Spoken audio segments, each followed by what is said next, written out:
శుభోదయం అండి. రాత్రి మాకు ఒక ఇన్సిడెంట్ జరిగింది. ఇద్దరు భార్యాభర్తలు అక్కడ బాసర ఏరియాలో మిఠాపూర్ మధ్యలో రైల్వే ట్రాక్ పైన చనిపోవడం జరిగింది. మాకు బాసర ఎస్ఎం గారు, స్టేషన్ మాస్టర్ గారు ఇచ్చిన సమాచారం మేరకు కేసు నమోదు చేసుకొని అక్కడ వెళ్ళడం జరిగింది. అక్కడ వెళ్ళి ట్రాక్ పైన చూసేసరికంటే అక్కడ వాళ్ళు కోటగిరి మండలంలో వాళ్ళు ఇద్దరు ఉన్నారు, భార్యాభర్తలు. భర్తనేమో అనిల్ కుమార్ అని చెప్పేసి అతనికి 28 సంవత్సరాలు, భార్యకేమో 24 సంవత్సరాలు, శైలజ ఆమె పేరు. ఇద్దరు కలిసి సూసైడ్ చేసుకోవడం జరిగింది. వాళ్ళ వివరాలు కూడా అన్నీ కనుక్కొని బాడీలను షిఫ్ట్ చేసినాము. రాత్రి ఎఫ్ఐఆర్ చేసి కేసు నమోదు చేసుకుంటున్నాము. వాళ్ళు ఏదైనా ఎలిగేషన్ ఉంటే మాకు ఇప్పుడు వాళ్ళ స్టేట్మెంట్ తీసుకొని మళ్ళీ సెక్షన్స్ చేంజ్ చేసేసి చర్యలు తీసుకోవడం జరుగుతుంది. ఇప్పుడు ఇంతవరకు వాళ్ళు మాకు ఏం స్టేట్మెంట్ ఇవ్వలేదు కాబట్టి వాళ్ళు ఇచ్చిన తర్వాత మళ్ళీ మేము చేంజెస్ చేసే అవకాశాలు ఉంటాయి. ఇప్పుడు ప్రస్తుతానికైతే బాడీని షిఫ్ట్ చేసి గవర్నమెంట్ హాస్పిటల్లో పెట్టడం జరిగింది.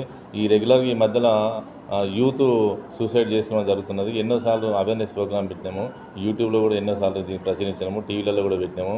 ప్రతి మనిషికి ఇది సమస్య అనేది ఉంటుంది. ఆ సమస్య తీర్చుకునే ప్రయత్నం చేయాలి, కానీ అనవసరంగా ప్రాణాలు తీసుకొని మరి కన్నా వాళ్లకు కడుపు కొత్త మిల్చకుండా ఇది చేయాలని నేను మళ్ళీ యూత్ అందరికీ చెప్తున్నాను. చదువుకున్న వాళ్ళంటే ఏదో అనుకోవచ్చు, చదువుకున్న వాళ్ళు కూడా ఎన్నో ఇంపాక్ట్ ప్రోగ్రామ్స్ ఎన్నో జరుగుతున్నాయి. ఆ ప్రోగ్రాంలో కూడా పాల్గొనవచ్చు, మంచిగా తెలుసుకోవచ్చు. ఎన్నో కోర్టులు ఉన్నాయి, పోలీస్ స్టేషన్స్ ఉన్నాయి, పెద్ద మనుషులు ఉన్నాయి, ఎన్నో ఉన్నారు. అక్కడ పోయి వాళ్ళ సమస్యను పరిష్కరించుకోవచ్చు. చిన్న విషయాలకు ట్రాక్ పైన వచ్చి మీ జీవితాన్ని నాశనం చేసుకొని మళ్ళీ ఈ జీవితం రాదు. దయచేసి యూత్ మారాలని నేను కోరుచున్నాను.